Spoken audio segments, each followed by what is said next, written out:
Hi officers, வணக்கம். இன்றைக்கி நம்ம இந்த வீடியோவில் டிஎன்பிஎஸ்சி குரூப் 4 2025 சிலபஸ் படி அடிப்படை உரிமைகள் இந்திய ஆட்சியல் பகுதி 4ல் 15 கேள்விகள் இடம்பெறும். இந்திய ஆட்சியல் அதில் முக்கியமான டாபிக் அடிப்படை உரிமைகள். இதில் முக்கியமாக இந்த வீடியோவில் சுரண்டலுக்கு எதிரான உரிமையிலேருந்து பார்க்குறோம். இதுக்கு முன்னாடி அடிப்படை உரிமைகள்னு ஃபஸ்ட் வீடியோ டிஸ்கிரிப்ஷனில் கொடுக்குறேன். அந்த வீடியோவுடைய கண்டினியூ தான் இந்த வீடியோ. டிஸ்கிரிப்ஷனில் இருக்க அந்த வீடியோ பார்த்துட்டு இது பார்ட் 2 வீடியோ தான். இது பகுதி 3ல் இருந்து இருக்கிறது தான் தொடர்ந்து பார்க்க போகிறோம். இந்த வீடியோ அதனுடைய கண்டினியூ தான். பார்ட் 2 வீடியோ அடிப்படை உரிமைகள். இதில் சுரண்டலுக்கு எதிரான உரிமையிலிருந்து இந்த வீடியோவில் பார்க்கலாம். இது பகுதி 4ல் பகுதி 3ல் தான் அடிப்படை உரிமைகள் இடம்பெற்றிருக்கு. சுரண்டலுக்கு எதிரான உரிமை விதி 23.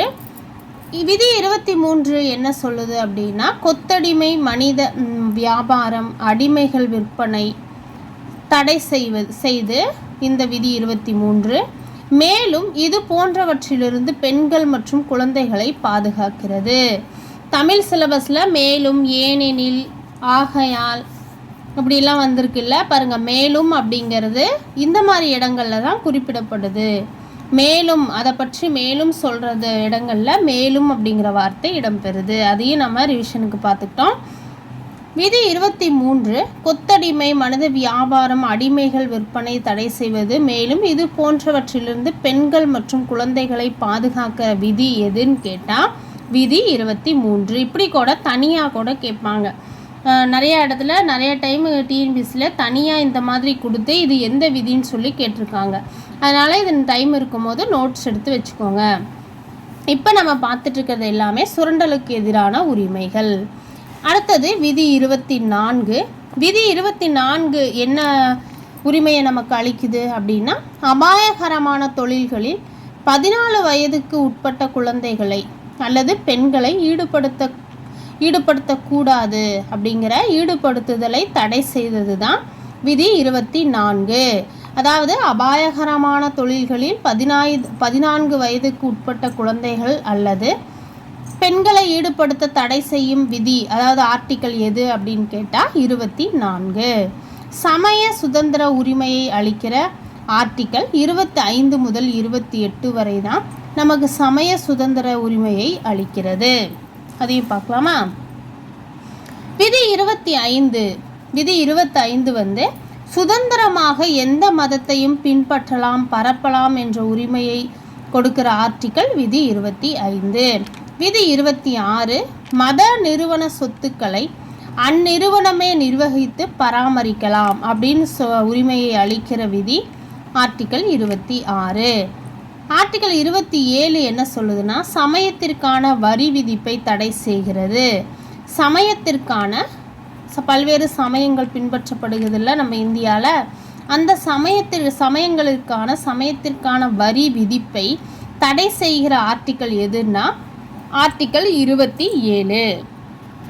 அடுத்தது பண்பாடு அல்லது கலாச்சாரம் மற்றும் கல்வி உரிமையை அளிக்கிற ஆர்டிக்கல் பார்க்கலாம். இது எல்லாமே பகுதி 3ல் இடம்பெற்றிருக்கிற ஆர்டிக்கல் தான் நம்ம இப்போ பார்த்துட்ருக்குறோம். அடுத்தது விதி 29 என்ன சொல்லுதுன்னா, மொழி, மதம், இனம் போன்ற பாரம்பரிய வழக்குகளை தடை செய்வதை விளக்குகிறது. மொழி சம்பந்தப்பட்ட, மதம் சம்பந்தப்பட்ட, இனம் சம்பந்தப்பட்ட பாரம்பரிய வழக்கங்களில் தடை செய்வதை விளக்குகிறது ஆர்டிக்கல் 29. ஆர்டிக்கல் 30 சிறுபான்மையினருக்கான கல்வியை உறுதி செய்வது ஆர்டிக்கல் 30. அதாவது சிறுபான்மையினருக்கான கல்வியை உறுதி செய்கிற ஆர்டிக்கல் எது அப்படின்னா ஆர்டிக்கல் 30. இது பொறுத்துக மாதிரி ஆர்டிக்கலையும் அதற்குண்டான நோக்கங்களையும் கொடுத்து கூட எதை தடை செய்கிறதுன்னு கொடுத்து கூட கேட்கலாம். அதனால் நம்ம இதை நல்லா இம்பார்ட்டன்ட், இந்த வீடியோ நம்ம ஸ்கிப் பண்ணாமல் பார்த்துக்கலாம். விதி 32 என்ன சொல்லுது? இது ரொம்ப முக்கியமான விதி இல்லையா? விதி 32 ஆர்டிக்கல் 32 அரசியல் தீர்வு காணும் உரிமை வழங்குகிற ஆர்டிக்கல் 32. அரசியல் தீர்வளிக்கும் காணும் உரிமை, அரசியல் தீர்வு காணும் உரிமையை அளிக்கிற ஆர்டிக்கல் 32. இது அடிப்படை உரிமைகளை மீறப்பட்டாலோ அல்லது அவைகள் பறிக்கப்பட்டாலோ தனி மனிதனாக உச்சநீதிமன்றம் செல்வதற்கான உரிமையை வழங்குகிற ஆர்டிக்கல் 32. இப்படி கொடுத்து கூட கேட்கலாம்.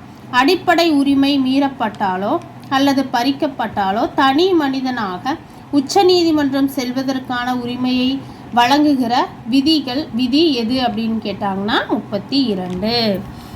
இது அம்பேத்கர் இந்த விதியை என்ன சொல்றாரு அப்படின்னா, அம்பேத்கர் அவர்கள் 32வது விதியை தான் அரசியலமைப்பின் ஆன்மா என வர்ணிக்கிறார்.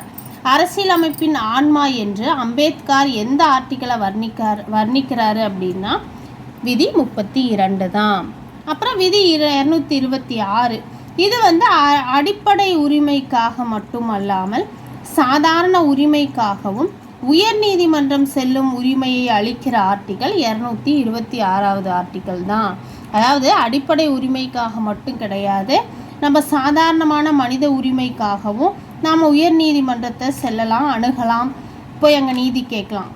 அதற்கான உரிமையை வழங்குகிற ஆர்டிக்கல் 226. இதே பகுதி 3ல் தான் அடுத்தது நீதி பேராணைகள் அமைஞ்சிருக்கு. நீதி பேராணைகள் 5 வகைப்படுது. முதல்ல ஆட்கொணர்வு நீதி பேராண்மை. ஆட்கொணர்வு நீதி பேராண்மைனா என்னன்னா, சட்டத்திற்கு புறம்பாக கைது செய்வதிலிருந்து பாதுகாக்கிறது. சட்டத்திற்கு புறம்பாக கைது செய்வதிலிருந்து பாதுகாக்கிற பேராணை எதுன்னா ஆட்கொணர்வு நீதி பேராணை. அடுத்தது 2வது செயலுணர்த்தும் நீதி பேராணை. அப்படின்னா ஒரு அதிகாரி தனது கடமையை செய்யாமல் தவறும் பட்சத்தில் இது செயல்படுகிறது. ஒரு அதிகாரி தனது கடமையை செய்யாமல் இருக்கும்போது தான் எந்த பேராணை நீதி பேராணை செயல்படுகிறது அப்படின்னா செயலுணர்த்தும் நீதி பேராணை. இது பொறுத்துக மாதிரி கொடுத்து கூட கேட்கலாம். இதுவும் இம்பார்ட்டன்ட், நல்லா நோட் பண்ணிக்கோங்க. அடுத்தது 3வது என்னன்னா தடை உணர்த்தும் நீதி பேராணை. இது என்ன உணர்த்துது அப்படின்னா, கீழ் நீதிமன்றமோ அல்லது அதிகாரியோ தனது வரையறை மீறி செயல்படும் போது இந்த பேராணை செயல்படுது. அதாவது கீழ் நீதிமன்றமோ அல்லது அதிகாரியோ தனது வரையறை மீறி செயல்படும் போது தடை உணர்த்தும் நீதி பேராணை செயல்படுகிறது. அடுத்தது 4 நெறிமுறை உணர்த்தும் நீதி பேராணை. இது எப்போ செயல்படுது அப்படின்னா, அதிகாரியோ அல்லது கீழ் நீதிமன்றமோ தனது அதிகாரத்தை தவறாக பயன்படுத்தும் போது நெறிமுறை உணர்த்தும் நீதி பேராணை செயல்படுகிறது. 5வது பேராணை தகுதி முறை வினவும் நீதி பேராணை. இது எதற்காக அப்படின்னா, தகுதியற்ற ஒருவரை நிர்வாகத்தில் ஈடுபடுத்தும் போது இந்த ஆணை மூலம் உரிமை பெற முடியும். அதுதான் தகுதி முறை வினவும் நீதி பேராணை. இந்த 5 நீதி பேராணைகளையும் மறக்காம ஞாபகம் வச்சுக்கோங்க, இது ரொம்ப இம்பார்ட்டன்ட். அடுத்தது அடிப்படை உரிமை மீதான வழக்குகள் இருக்கும்ல, அதையும் நம்ம பார்த்துக்கலாம். அடிப்படை உரிமை மீதான வழக்குகள் என்னென்ன? 3 வழக்குகள் போடப்பட்டது. சங்கரி பிரதாஸ் வழக்கு, இது 1951 இந்த வழக்கு போடப்பட்டது. 2வது சாஜன் சிங் வழக்கு, அது 1963. அடிப்படை உரிமை மீதான வழக்குகள் இது ரொம்ப இம்பார்ட்டன்ட். சங்கரி பிரதாஸ் வழக்கு எந்த ஆண்டுனா 1951. சாஜன் சிங் வழக்கு 1963. இந்த வழக்கு அடிப்படை உரிமையை திருத்த பாராளுமன்றத்திற்கு அதிகாரம் இல்லை என கூறப்பட்டது எந்த வழக்கு அப்படின்னு கொஸ்டின் கேட்டாங்கன்னா சாஜன் சிங் வழக்கு 1963, மறந்துடாதீங்க. 3வது கோலக்நாத் வழக்கு 1967 இந்த வழக்கு தொடுக்கப்பட்டிருக்கு. இது என்ன பண்ணுச்சுன்னா, அடிப்படை உரிமைகளை திருத்த பாராளுமன்றத்திற்கு உரிமை உண்டு எனவும் ஆனால் அதன் அடிப்படை கட்டமைப்பு மாறக்கூடாது எனவும் வலியுறுத்தியது. இதே சாஜன் சிங் வழக்கு என்ன பார்த்தோம் மேலே, அடிப்படை உரிமையை திருத்தலாம், அந்த பாராளுமன்றத்திற்கு பாராளுமன்றத்துக்கு அதிகாரம் இல்லை அப்படிங்கிறத சாஜன் சிங் வழக்கு சொல்லுச்சு. ஆனால் இது கோலக்நாத் வழக்கு பாருங்கள் 1967. இது என்ன சொல்லுச்சு அப்படின்னா, இந்த வழக்கு அடிப்படை உரிமைகளை திருத்த பாராளுமன்றத்திற்கு உரிமை உண்டு அப்படின்னு சொல்லியிருக்கு, மேலே இல்லைன்னு சொல்லுச்சு. ஆனால் இந்த வழக்கு பாராளுமன்றத்திற்கு உரிமை உண்டு அப்படின்னும், ஆனால் அந்த அடிப்படை கட்டமைப்பு எப்பயும் மாறக்கூடாது அப்படின்னும் வலியுறுத்தியது தான் இந்த வழக்கு. கோலக்நாத் வழக்கு 1967, மறந்துடாதீங்க. அடுத்தது குடியரசுத் தலைவர் விதி 2021 நெருக்கடி காலநிலை போது மாற்ற முடியாது. இப்போ குடியரசுத் தலைவர் நெருக்கடி காலநிலை போது நெருக்கடி காலநிலை போதில் எந்த விதிகளை குடியரசுத் தலைவர் மாற்ற முடியாது அப்படின்னா விதி 21/2021 குடியரசுத் தலைவர் நெருக்கடி காலநிலையில் கூட மாற்ற முடியாது. இது இம்பார்ட்டன்ட். அடுத்து இந்தியர்களுக்கு மட்டும் பொருந்தும் விதிகள் என்னென்ன அப்படின்னா 15 விதி 15, 16, 19, 29 மற்றும் 30 இந்த விதிகள் இந்தியர்களுக்கு மட்டும் பொருந்தும் விதிகளாக இருக்கு. மற்ற அனைத்து விதிகளும் இருவருக்கும் பொருந்தும். வீவர்ஸ், இந்த வீடியோ உங்களுக்கு பிரோஜனமாக இருக்கும். அடுத்த வீடியோவில் நாம் பகுதி 4 அரசு நெறிமுறை கோட்பாடுகள் பார்க்கலாம்.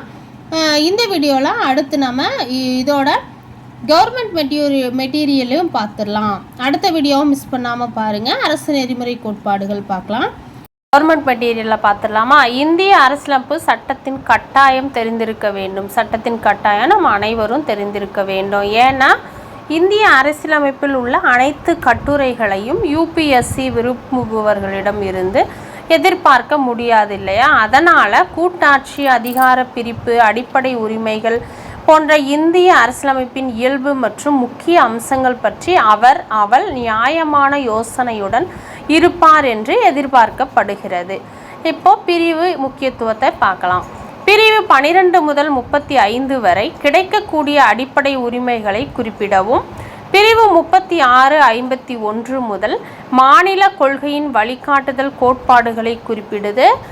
பிரிவு 51A ஒவ்வொரு குடிமகனின் அடிப்படை கடமைகளை குறிப்பிடுகிறார். பிரிவு 51A.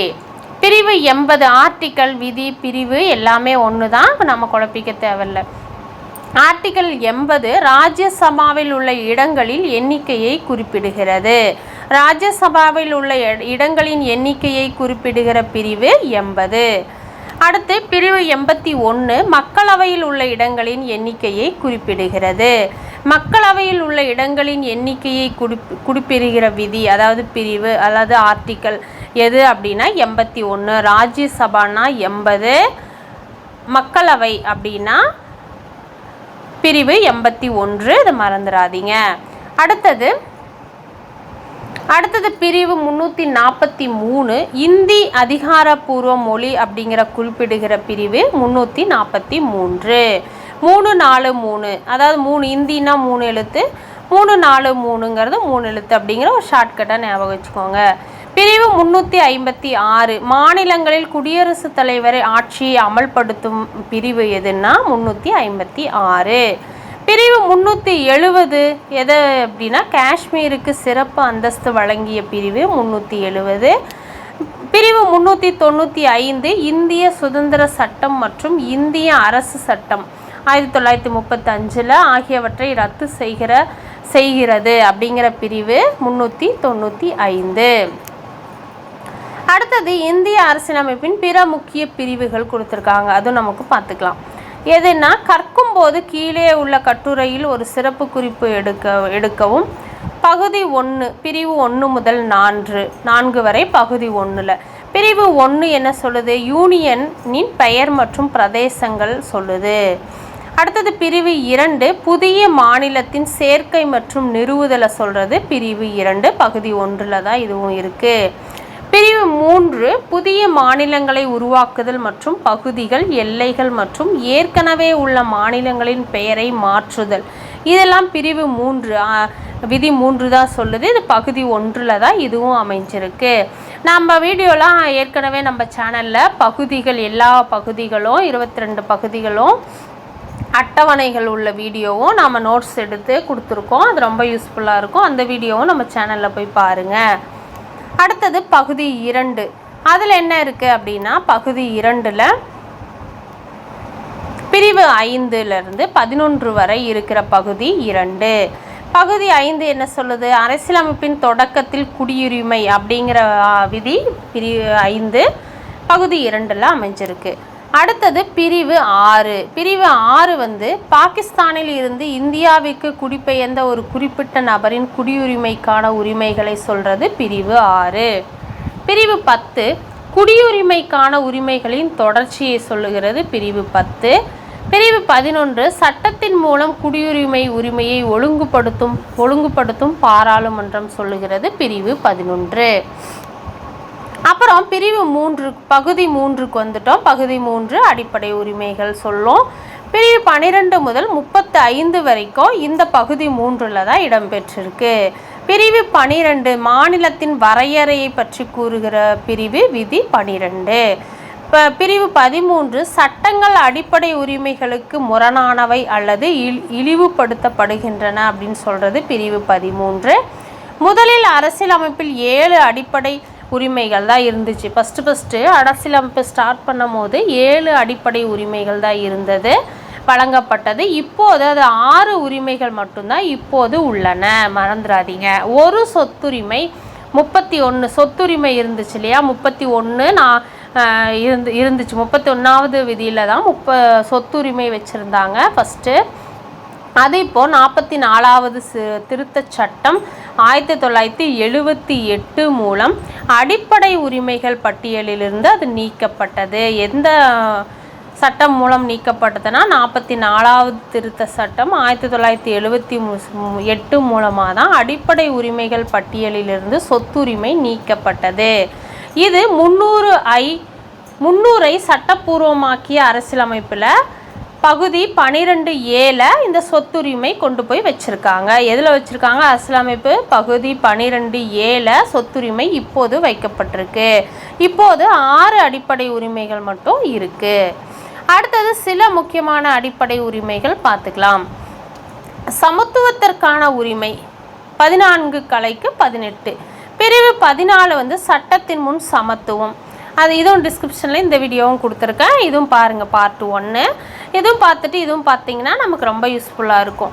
இது கவர்மெண்ட் மெட்டீரியல் தான். பிரிவு 14 சட்டத்தின் முன் அனைவரும் சமம், சமத்துவம். பிரிவு 15 மதம், இனம், சாதி, பாலினம் ஆகியவற்றின் அடிப்படையில் பாகுபாடு நம்ம காட்டக்கூடாதுங்கிறத காட்டுவதை தடை செய்தல் அல்லது பிறந்த இடம் இதையெல்லாம் தடை செய்கிறது பிரிவு 15. பிரிவு 16 என்ன கொடுக்குதுன்னா பொது வேலைவாய்ப்பு விஷயங்களில் சமத்துவம் அளிக்கிற உரிமையை வழங்குகிற பிரிவு 16. பிரிவு 17 தீண்டாமை ஒழிப்பை வலியுறுத்துகிற பிரிவு 17. பிரிவு 18 பட்டங்களை ஒழித்தல். பிரிவு 18 பட்டங்களை ஒழித்தல், மறந்துடாதீங்க. அடுத்தது சுதந்திரத்திற்கான உரிமை 19லிருந்து 22 வரைக்குமே சுதந்திரத்திற்கான உரிமையை வழங்குகிறது. ஆர்டிக்கல் 19 அனைத்து குடிமக்களுக்கும் 6 உரிமைகளை உறுதி செய்து ஆர்டிக்கல் 19. ஃபஸ்ட்டு இது ரொம்ப ரொம்ப இம்பார்ட்டன்ட்ங்க. இது நான் போன வீடியோவில் சொல்லியிருக்கேன். இதுவும் நமக்கு ரிவிஷனுக்கு யூஸ் ஆகும், மறந்துடாதீங்க. ஆர்டிக்கல் 19 6 உரிமைகளை நமக்கு உறுதி செய்து சுதந்திரத்தில் உரிமையில் ஆர்டிக்கல் 19 6 உரிமைகள். அதில் ஃபஸ்ட்டு 1 பேச்சு மற்றும் கருத்து சுதந்திரத்துக்கான உரிமை ஃபஸ்ட்டு. 2வது ஆயுதங்கள் இல்லாமல் அமைதியாக கூடும் உரிமையை வழங்குகிறது. இந்த 6 உரிமைகளை ஒன்றொன்னா பார்த்துட்ருக்கோம். 2வது உரிமை பார்த்துட்டோம். 3வது உரிமை என்ன சொல்லுதுன்னா சங்கங்கள் அல்லது தொழிற்சங்கங்கள் அமைக்க உரிமை நமக்கு வழங்குகிறது. 4வது உரிமை என்ன சொல்லுது? இந்தியாவில் எந்த பகுதியிலும் வசிக்கலாம், குடியேறவும் உரிமை வழங்குகிற ஆர்டிக்கல் எதுன்னா 5. அந்த உரிமையை வழங்குது. இந்த 19வது ஆர்டிக்கலில் தான் இந்த 6 உரிமைகளும் இருக்குது. 6வது உரிமை என்ன சொல்லுது? எந்த ஒரு தொழிலையும் செய்ய அல்லது எந்த ஒரு தொழில், வர்த்தகம் மற்றும் வியாபாரத்தை மேற்கொள்வதற்கான உரிமையை வழங்குகிற ஆர்டிக்கல் 19வதுல தான் இருக்குது. அந்த 6 உரிமைகளை இதுவும் ஒன்றாக இருக்கிறது. பிரிவு 20 குற்றங்களுக்கான தண்டனை தொடர்பான பாதுகாக்கும் உரிமையை வழங்குவது பிரிவு 20. அடுத்தது பிரிவு 21 உயிர் மற்றும் தனிப்பட்ட சுதந்திரத்தின் பாதுகாப்பு வழங்குவது பிரிவு 21. பிரிவு 21 நமக்கு என்ன வழங்குது, என்ன உரிமையை வழங்குது அப்படின்னா உயிர் மற்றும் தனிப்பட்ட சுதந்திரத்தின் பாதுகாப்பை வழங்குது. பிரிவு 21A கல்வி உரிமையை வழங்குகிறது. கல்வி உரிமையை வழங்குகிற ஆர்டிக்கல் பிரிவு 21A. பிரிவு 22 சில வழக்குகளில் கைது மற்றும் காவலில் வைப்பதற்கு எதிரான பாதுகாப்பை வழங்குகிறது. அடுத்தது சுரண்டலுக்கு எதிரான உரிமை 23லேருந்து 24 வரைக்கும். பிரிவு 23 மனிதர்களின் போக்குவரத்து மற்றும் கட்டாய உழைப்புக்கு தடை செய்கிறது. பிரிவு 23.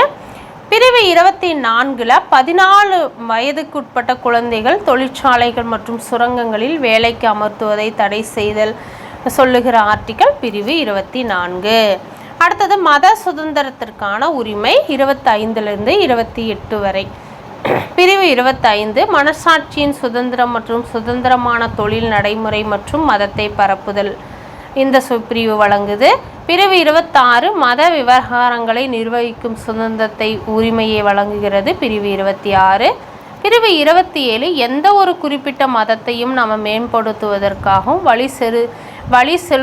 வரி செலுத்துவதற்கான சுதந்திரத்தை உரிமையை அளிக்கிற ஆர்டிக்கல் 27.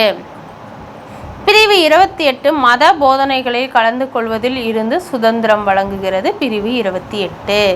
கலாச்சாரம் மற்றும் கல்வி உரிமைகள் 29 முதல் 30 தான்.